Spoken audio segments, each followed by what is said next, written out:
Today really played out kind of like yesterday played out, where we had rain that moved in at the midday hour. You're seeing it on the time lapse right now, and then it kind of pushed out all that moisture and had some sunshine return. It was not enough rain to completely ruin your weekend. It's more rain to ruin a part of the day, and I think we have to get through kind of a similar situation for Sunday.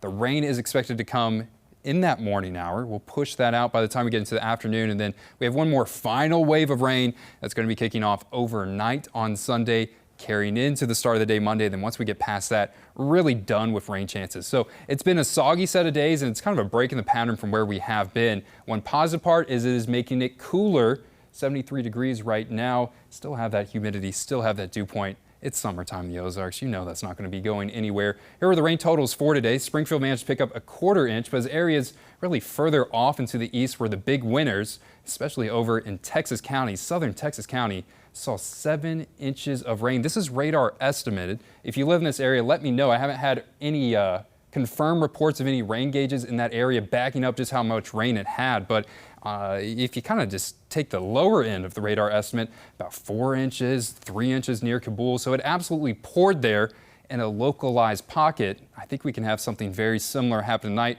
where more thunderstorms along areas really east of Highway 63 could fire up, and in some localized pockets, I would not be surprised if people are picking up about 1 to 3 inches for tonight. We'll talk about that in just a second, but radar is quiet right now. We really don't have too much going on. It's once we get past this midnight hour, about 2-3 a.m., and expecting a line of thunderstorms that could fire up. I do want to say this model that I'm showing right now is almost a worst case scenario model, but I do want to kind of stress what the worst case situation is. It's areas further off into the east, expecting a line of thunderstorms that could fire up, and the worst case scenario about this is not that they're going to form, it's that they really stay in place, where we can see almost a training effect where multiple thunderstorms move in the overnight hours for areas further off into the east. I think if you live west of Highway 65, you're probably not seeing much. You could get hit with a scattered shower for the morning hour on Sunday. And I got to pause at Sunday at 5 p.m. Look at the afternoon. Expecting all that moisture to really push out of our areas. Sunshine will be returning. It's going to be nice by the time we get into Sunday afternoon and into the evening.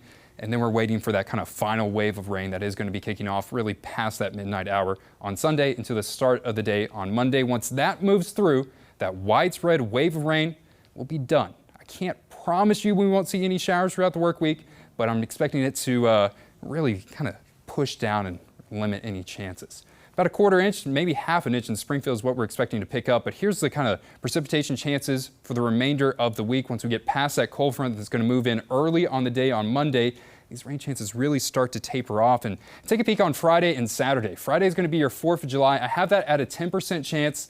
And on Saturday, I have that at a 20% chance. We just have to watch the possibility of a pop-up shower that could be forming. And here's your forecast for the 4th. If you've been here in the Ozarks, you probably know what it's going to say.